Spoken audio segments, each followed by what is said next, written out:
Hello students, मैं राकेश फिर से आपका स्वागत करता हूं अपने यूट्यूब चैनल पे। तो आज मैं आप लोगों को प्रॉफिट एंड लॉस चैप्टर के क्वेश्चंस को सॉल्व करना सिखलाऊंगा। पिछले वीडियो में मैंने प्रॉफिट एंड लॉस चैप्टर के बेसिक कॉन्सेप्ट को समझाया था। अगर आप लोगों ने वो वीडियो नहीं देखा होगा तो डिस्क्रिप्शन में मैं लिंक दे दूंगा, आप वहां से जाके उसे देख सकते हैं। तो चलिए आज हम लोग कुछ क्वेश्चन को सॉल्व करते हैं। यहाँ पे देखिए, मैंने एक क्वेश्चन लिखा है, एक वस्तु का क्रय मूल्य 200 रुपए तथा विक्रय मूल्य 250 रुपए है। इसे बेचने पर विक्रेता को कितने प्रतिशत लाभ होगा। तो इस क्वेश्चन में हमें क्या क्या दिया गया है। एक देखिए, यहाँ पे क्रय मूल्य यानी कॉस्ट प्राइस सीपी 200 रुपया दिया गया है, ठीक है।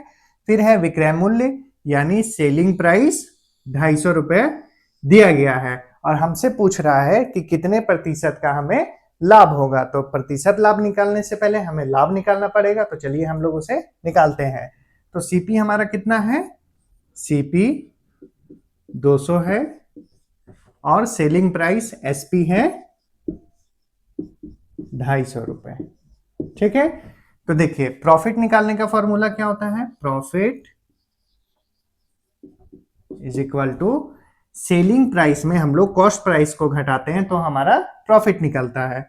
तो एसपी माइनस सीपी, तो एसपी हमारा कितना है 250 माइनस 200, तो हमारा 50 क्या आ गया, प्रॉफिट आ गया। यानी हम लोगों को इस वस्तु को बेचने पर 50 रुपए का लाभ होगा। अब हम लोगों को लाभ प्रतिशत भी निकालना है, तो profit percent is equal to profit बटा सीपी इंटू 100, और ये परसेंट में निकलता है, ठीक है।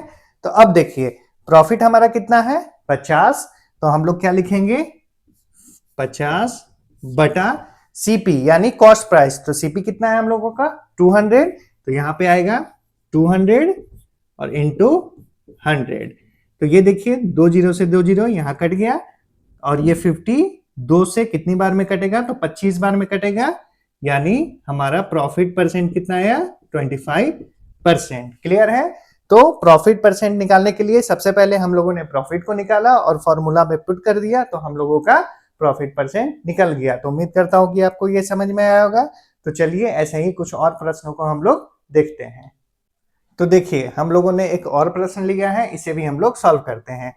इस प्रश्न में है, एक साइकिल को 1960 रुपए में खरीद कर 1862 रुपए में बेचने पर कितने प्रतिशत की हानि होगी। क्या पूछ रहा है, प्रतिशत हानि पूछ रहा है। तो देखिए, इस प्रश्न में क्या क्या दिया हुआ है। तो 1960 रुपए में खरीद कर, यानी सीपी मेरा कितना है 1960 रुपए है, क्रय मूल्य मेरा 1960 रुपए है, ठीक है। अब देखिए, 1862 रुपए में बेचने पर यानी विक्रय मूल्य, सेलिंग प्राइस मेरा 1862 रुपए है, ठीक है। तो चलिए हम लोग लिख लेते हैं, सीपी 1960 रुपए, ठीक है, और सेलिंग प्राइस 1862 रुपए। क्लियर है। अब देखिए, प्रतिशत हानि हमसे पूछ रहा है, तो प्रतिशत हानि निकालने से पहले हम लोगों को सबसे पहले हानि निकालना पड़ेगा। तो लॉस निकालने के लिए हम लोग क्या करते हैं, loss is equal to CP यानी क्रय मूल्य में हम लोग माइनस करते हैं विक्रय मूल्य, क्योंकि क्रय मूल्य ज्यादा है और बेच हम लोग कम में रहे हैं तो हानि हो रही है। और जब विक्रय मूल्य मेरा ज्यादा रहता है क्रय मूल्य से, तब लाभ होता है। यानी हम लोग खरीद कम में रहे हैं और बेच ज्यादा में रहे हैं तो लाभ होगा, और खरीद ज्यादा में रहे हैं बेच कम में रहे हैं तो हानि होगा। इसलिए यहाँ पे हानि हो रहा है सीपी माइनस एसपी। तो सीपी कितना है मेरा 1960 माइनस एसपी, सेलिंग प्राइस कितना है 1862, ठीक है। तो 1960 में अगर 1862 हम लोग माइनस करेंगे तो आएगा 98, यानी 98 रुपए का हम लोगों को हानि हुआ, ठीक है। किसमें, तो साइकिल को बेचने में। अब हम लोग से पूछ रहा है लॉस परसेंट, तो लॉस परसेंट कैसे निकालते हैं, loss percent is equal to loss बटा सीपी इंटू 100, और ये परसेंट में आता है। क्लियर है। तो चलिए अब हम लोग वैल्यू पुट करते हैं। लॉस हमारा कितना आया 98, तो लॉस है 98 बटा सीपी कितना है 1960, सीपी है 1960 इंटू 100। चलिए अब हम लोग काटते हैं, ये एक जीरो से एक जीरो कट जाएगा और ये 196 98 से 2 बार में कटेगा, ठीक है, और फिर ये 2 इस 10 को भी काटेगा कितनी बार में, तो 5 बार में, यानी लॉस परसेंट आया मेरा 5%। क्लियर है? तो उम्मीद करता हूं कि आपको ये भी समझ में आया होगा। तो चलिए अब इसी तरह हम लोग कुछ और प्रश्नों को आगे देखते हैं। तो चलिए अब नेक्स्ट क्वेश्चन हम लोग सॉल्व करते हैं। इस प्रश्न में है, रोहन ने एक गाय 5,200 रुपए में बेचकर 4% लाभ कमाया, उसने यह गाय कितने रुपए में खरीदी? ठीक है, तो प्रश्न क्या पूछ रहा है, क्रय मूल्य पूछ रहा है, यानी कॉस्ट प्राइस मेरा कितना है। तो प्रश्न में हमको दिया हुआ है 5,200 यानी 5,200 रुपए में वह बेच रहा है। तो एसपी मेरा कितना है, सेलिंग प्राइस 5,200 रुपए है, ठीक है, और 4% लाभ यानी प्रॉफिट कितना है 4%, प्रॉफिट कितना है 4%। तो इसे हम लोग कैसे सॉल्व करते हैं, तो सीपी इज इक्वल टू 100 बटा 100 प्लस जितना भी प्रॉफिट परसेंट दिया हुआ है उसे हम लोग ऐड करते हैं और गुना हम लोग क्या करते हैं एसपी लिखते हैं, यानी सेलिंग प्राइस जितना है उतना लिखते हैं। तो चलिए यहाँ पे हम लोग एक्स लिख लेते हैं। अब देखिए 100 बटा 100 और 4 को जोड़ेंगे तो 104 आएगा, गुना एक्स की जगह पे सेलिंग प्राइस यानी 5,200 रुपए जो हम लोगों का प्रश्न में दिया हुआ है। तो यहाँ पे हम लोग 5,200 रुपए लिखते हैं, ठीक है। अब चलिए हम लोग काटते हैं, तो ये 104 से 5,200 जो है कितनी बार में कटेगा, तो 50 बार में कटेगा, ठीक है, कितनी बार में कटेगा 50 बार में कटेगा। अब ये 100 गुना 50 बचा, तो 100 को अगर हम लोग मल्टीप्लाई करेंगे 50 से, 100 गुना 50 हम लोग मल्टीप्लाई करेंगे तो कितना आएगा 5,000 रुपए, ठीक है, यानी कॉस्ट प्राइस मेरा इस गाय का कितना होगा 5,000 रुपए और बेचा कितने में 5,200 रुपए में, जिसमें लाभ कितना हुआ तो 4% का। तो ऐसे प्रश्नों को हम लोग ऐसे सॉल्व करेंगे। इसे सॉल्व करने का एक और तरीका है, तो चलिए हम लोग उससे भी सॉल्व करके देखते हैं। तो चलिए इसी प्रश्न को हम लोग एक और तरीके से सॉल्व करना सीखते हैं। तो चलिए इसे सॉल्व करते हैं हम लोग। यहाँ पे देखिए 4% लाभ दिया हुआ है, कितना परसेंट दिया हुआ है 4%, तो यहाँ पे कितना है 4%। तो इसे हम लोग फ्रैक्शन में कैसे लिख सकते हैं 4% को, तो 4 बटा 100 यानी 4 एकम 4, 4 दूना 8, 4 पच्चे 20। तो देखिए फ्रैक्शन वैल्यू कितना आया 1 बटा 25, कितना आया 1 बटा 25। तो नीचे वाले को हम लोग सीपी मानते हैं यानी कॉस्ट प्राइस। तो देखिए सीपी हमारा कितना है 25 है और सेलिंग प्राइस कितना हो जाएगा, तो 25 में हम लोगों को लाभ हो रहा है 1 का, तो 25 में अगर हम लोग 1 जोड़ देंगे तो हो जाएगा 26 और वही मेरा हो जाएगा सेलिंग प्राइस, ठीक है। तो सेलिंग प्राइस कितना हो जाएगा 26। क्लियर है यहाँ तक? कॉस्ट प्राइस मेरा 25 और 25 में से 1 जोड़ रहे हैं तो हो जाएगा मेरा 26 सेलिंग प्राइस। यहाँ तक समझ में आ गया? अब देखिए सेलिंग प्राइस का वैल्यू मेरा 5,200 रुपए दिया हुआ है, यानी 26 का वैल्यू कितना दिया हुआ है 5,200 रुपए, ठीक है। तो 1 का वैल्यू निकल जाएगा मेरा, 1 का वैल्यू कितना हो जाएगा, तो 5,200 बटा 26, ठीक है। तो 26 दूना 52 यानी 200, यानी 26 का वैल्यू अगर 5,200 है तो 1 रेशियो का वैल्यू कितना आएगा 200। इसी तरह हम लोगों को निकालना है 25 का वैल्यू, कितना निकालना है 25 का, तो गुना हम लोग 200 कर देंगे क्योंकि 1 का मान निकला 200, ठीक है। तो गुना अगर 25 से हम लोग 200 को कर देंगे तो आ जाएगा मेरा 5,000, कितना आ जाएगा 5,000। तो कॉस्ट प्राइस हमारा इस तरीके से भी निकल गया 5,000 रुपए। आप चाहें तो उस फॉर्मूले से भी निकाल सकते हैं और अगर आपको शॉर्टकट तरीके से निकालना है तो ऐसे भी आप लोग निकाल सकते हैं। तो उम्मीद करता हूं कि आपको ये भी समझ में आया होगा। चलिए हम लोग कुछ और प्रश्नों को लेकर और अच्छे तरीके से समझने का प्रयास करते हैं। तो चलिए अब हम लोग नेक्स्ट क्वेश्चन को सॉल्व करते हैं। देखिए इस प्रश्न में क्या बोल रहा है, एक कुर्सी को 873 रुपए में बेचने पर विक्रेता को 10% की हानि होती है, तो कुर्सी का क्रय मूल्य कितना है, यानी हम लोगों से कॉस्ट प्राइस निकालने के लिए कह रहा है। और इसमें क्या दिया हुआ है, तो सेलिंग प्राइस 873 रुपया दिया हुआ है। और यहाँ पे देखिए 10% की हानि दी हुई है, क्या दिया हुआ है, लॉस दिया हुआ है। तो चलिए अब हम लोग इसे सॉल्व करते हैं। तो सेलिंग प्राइस है मेरा 873, ठीक है, और लॉस दिया हुआ है 10% का। कितना दिया हुआ है, 10% का। तो सीपी हम लोग कैसे निकालते हैं, सीपी इज इक्वल टू 100/100। अब यहाँ पे लॉस है, तो प्रॉफिट में हम लोग नीचे 100 में प्रॉफिट को जोड़ देते थे, और लॉस दिया है तो 100 में हम लोग लॉस को घटा देंगे, यानी 100 - 10 हो जाएगा, और गुना x, और x की जगह पे हम लोग सेलिंग प्राइस के वैल्यू को लिखते हैं, ठीक है। तो देखिए यहाँ पे अब हम लोग सॉल्व करते हैं। 100/100 में 10 गया तो 90, और इंटू 873, ठीक है। अब देखिए ये एक जीरो से एक जीरो कट जाएगा, और ये 9 काटेगा इस 873 को कितनी बार में, तो 9 9 81, 9 7 63। तो मेरा कितना बच गया, 10, यहाँ पे 10 बच गया, गुना 97, यानी आंसर क्या आएगा, 970, ठीक है। यानी कॉस्ट प्राइस मेरा निकल के आया उस कुर्सी का 970 रुपए, जिसको बेचा था 873 रुपए में, जिसपे हानि हुआ था 10% का। तो ऐसे प्रश्नों को हम लोग ऐसे सॉल्व करते हैं, और इसे भी हम लोग पिछले प्रश्नों को जैसे सॉल्व किया था वैसे भी सॉल्व कर सकते हैं। तो चलिए हम लोग उस तरीके से भी सॉल्व करके इसे देखते हैं। तो चलिए इसे भी हम लोग वैसे सॉल्व करते हैं। तो यहाँ पे दिया हुआ है 10% की हानि, यानी क्या है, 10% है।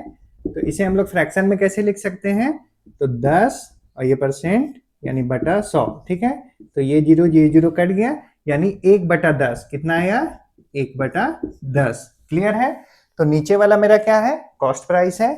तो सीपी मेरा कितना है, सीपी ये मेरा 10 है, ठीक है। अब देखिए लॉस हो रहा है, तो सीपी में हम लोग 1 को घटा देंगे तो मेरा सेलिंग प्राइस आ जाएगा, यानी एसपी कितना हो जाएगा, 10 में से 1 जाएगा तो 9, सीपी 10, एसपी 9, ठीक है। अब देखिए यहाँ पे 873 रुपया एसपी का वैल्यू यानी सेलिंग प्राइस का वैल्यू दिया हुआ है, यानी 9 रेशियो बराबर कितना दिया हुआ है, 873। तो हमें निकालना है पहले 1 का, तो 1 बराबर कितना हो जाएगा, 873/9। तो 9 से ये 873 को काटेंगे हम लोग, 9 9 81, 9 7 63, यानी 97। एक रेशियो का मान कितना आया, 97। हमें निकालना कितना है, 10 का। तो यहाँ पे हम लोग गुना 97 कर देंगे, तो यहाँ पे कितना आ जाएगा, 970, क्लियर है। तो कॉस्ट प्राइस मेरा 970 आया। आप चाहें तो इस तरीके से बना सकते हैं, या फॉर्मूला से भी बना सकते हैं, आपको जिससे अच्छा लगे आप उससे सॉल्व कर सकते हैं। तो उम्मीद करता हूं कि आपको ये भी समझ में आया होगा। चलिए हम लोग कुछ और प्रश्नों को देखते हैं। तो देखिए मैंने एक प्रश्न और लिया है, इसे भी हम लोग सॉल्व करते हैं। इसमें क्या है, कोई व्यक्ति एक घड़ी 1200 रुपए में खरीदता है, 25% लाभ कमाने के लिए घड़ी उसे कितने में बेचनी पड़ेगी। यानी क्या दिया हुआ है, मेरा कॉस्ट प्राइस दिया हुआ है 1200 रुपए, ये 1200 रुपए में खरीदता है, ठीक है। अब बोल रहा है कि अगर वह 25% का लाभ कमाना चाहे तो कितने में बेचना पड़ेगा, यानी हम लोगों को निकालना है सेलिंग प्राइस। पिछले प्रश्नों में हम लोगों ने क्या निकाला था, कॉस्ट प्राइस। तो चलिए हम लोग इसे भी निकालते हैं।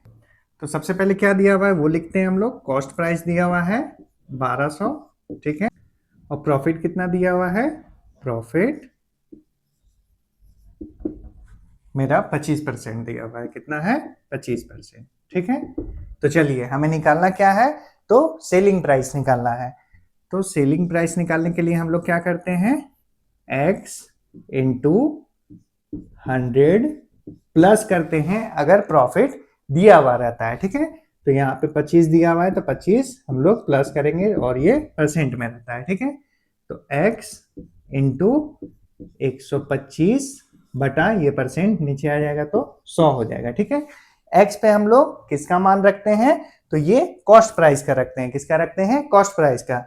तो चलिए हम लोग रखते हैं x की जगह पे 1200, ठीक है, और 125/100। अब हम लोग काटते हैं, ये 2 जीरो से 2 जीरो कट जाएगा, और हमारा बचेगा 12 और यहाँ पे 125। तो 12 गुना 125, तो इसका वैल्यू होता है 1500। कितना होता है? 1500। तो देखिए कॉस्ट प्राइस अगर मेरा 1200 है और प्रॉफिट हमको कमाना है 25% का, तो हमें कितना में बेचना पड़ेगा? सेलिंग प्राइस 1500 आया। क्लियर है? तो ऐसे प्रश्नों को हम लोग इस तरीके से सॉल्व कर सकते हैं। इसे सॉल्व करने का एक और तरीका है, तो चलिए उसे भी हम लोग देख लेते हैं। तो देखिए यहाँ पे क्या दिया हुआ है? 25%। तो इसे हम लोग फ्रैक्शन में कैसे लिख सकते हैं? 25%। तो 25/100, 25 से कम 25, 25 चौके 100, यानी 1/4 हम लोग इसे लिख सकते हैं। क्या लिख सकते हैं? 1/4। और नीचे वाला ये क्या रहता है? कॉस्ट प्राइस होता है, हम लोग कॉस्ट प्राइस मानते हैं। तो कॉस्ट प्राइस अगर 4 है तो सेलिंग प्राइस, चूंकि ये प्रॉफिट हो रहा है तो ऊपर वाले को हम लोग जोड़ देते हैं कॉस्ट प्राइस में। तो 4 में 1 जोड़ेंगे तो कितना आएगा? 5। तो सेलिंग प्राइस कितना हो जाएगा? 5। ठीक है। अब देखिए हम लोगों का 1200 रुपए में खरीदता है, ये दिया हुआ है, यानी 1200 रुपए क्या है? कॉस्ट प्राइस है। तो 4 का मान दिया हुआ है 1200। तो 1 का अगर हम लोग निकालेंगे तो 1 का निकालने के लिए 1200/4, तो 4 तिया यानी 300। 1 का मान कितना आया? 300। तो 5 रेशियो का कितना निकल जाएगा? तो 1 का जो मान आया है 300, उसको हम लोग गुना कर देंगे, गुना 300। ठीक है। तो आएगा मेरा 1500। क्लियर है? तो देखिए यहाँ पे कॉस्ट प्राइस अगर 1200 दिया हुआ है तो सेलिंग प्राइस मेरा 1500 हो जाएगा, जब हम लोग 25% का लाभ कमाना चाहें। तो आप लोग इसे ऐसे भी सॉल्व कर सकते हैं और फॉर्मूला से भी सॉल्व कर सकते हैं। तो चलिए हम लोग कुछ प्रश्नों को और लेते हैं। तो देखिए यहाँ पे मैंने एक और प्रश्न लिया है, इसे भी हम लोग सॉल्व करते हैं। तो सबसे पहले हम लोग प्रश्न को पढ़ लेंगे। मोहन एक वस्तु 240 रुपए में खरीदता है। यदि वस्तु को x रुपए में बेचने पर 15% की हानि होती है तो x का मान बताइए। तो हम लोगों को प्रश्न में क्या मिल रहा है? तो देखिए 240 रुपए में खरीदता है, यानी कॉस्ट प्राइस मेरा दिया हुआ है। ठीक है। हमसे पूछ रहा है कि x रुपए में बेचने पर, यानी बेचने पर, तो विक्रय मूल्य पूछ रहा है। ठीक है। 15% की हानि होती है। कितना हानि होती है? 15% की। तो बोल रहा है x का मान बताइए, यानी यहीं पे विक्रय मूल्य का मान पूछ रहा है। ठीक है। तो चलिए हम लोग सॉल्व करते हैं। सबसे पहले क्या दिया हुआ है? Cost price. तो ये है 240 और यहाँ पे दिया हुआ है 15% की हानि। तो लॉस कितना है? 15%। 15%। ठीक है। तो सेलिंग प्राइस हम लोग कैसे निकालते हैं? x into 100।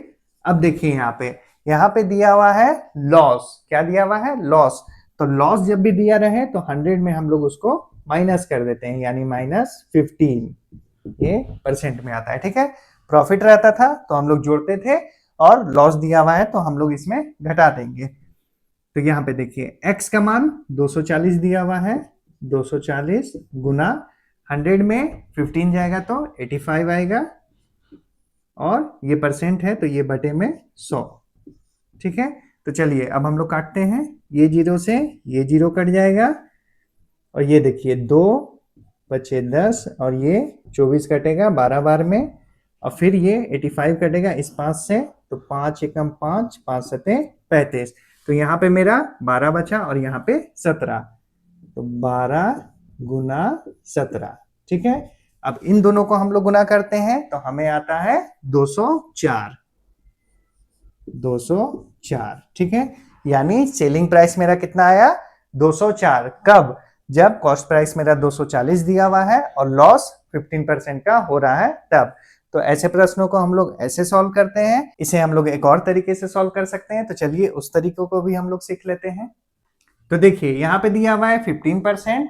तो अभी तक हम लोग प्रश्नों को वैसे ही सॉल्व कर रहे हैं, तो इसे भी वैसे ही करेंगे। 50% दिया हुआ है तो इसे हम लोग फ्रैक्शन में लिख लेंगे। तो 15/100 करेंगे तो फ्रैक्शन में आ जाएगा 5 तिया 15, 5 दूना 10, 0, यानी 3/20। कितना आया? 3/20। और नीचे वाले को हम लोग कॉस्ट प्राइस मानते हैं। तो सीपी देखिए, सीपी यहाँ पे 20 दिया हुआ है, और एसपी कितना हो जाएगा? Selling price. चूंकि ये हानि है, 15% की क्या बोल रहा है? हानि है, तो ऊपर वाले को हम लोग माइनस कर देंगे नीचे वाले से। ठीक है।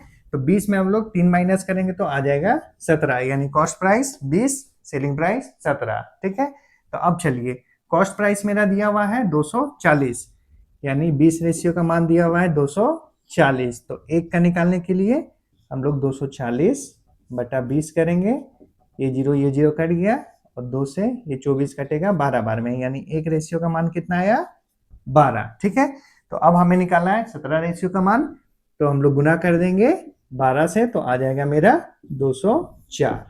क्लियर है? तो आप लोग चाहे तो ऐसे भी सॉल्व कर सकते हैं या फॉर्मूला से भी कर सकते हैं, जो भी आपको अच्छा लगे उसके थ्रू आप लोग बना सकते हैं। तो उम्मीद करता हूं कि आपको ये भी समझ में आया होगा। तो आज के लिए बस इतना ही। अगर आपको मेरा ये वीडियो पसंद आया है तो मेरे वीडियो को लाइक करें, ज़्यादा से ज़्यादा इसे शेयर करें, और आप कमेंट में चाहें तो मुझसे कुछ भी पूछ सकते हैं, और मेरे साथ बने रहने के लिए मेरे चैनल को सब्सक्राइब कर लें। मिलते हैं हम लोग नेक्स्ट वीडियो में नेक्स्ट टॉपिक के साथ, तब तक के लिए धन्यवाद, थैंक यू।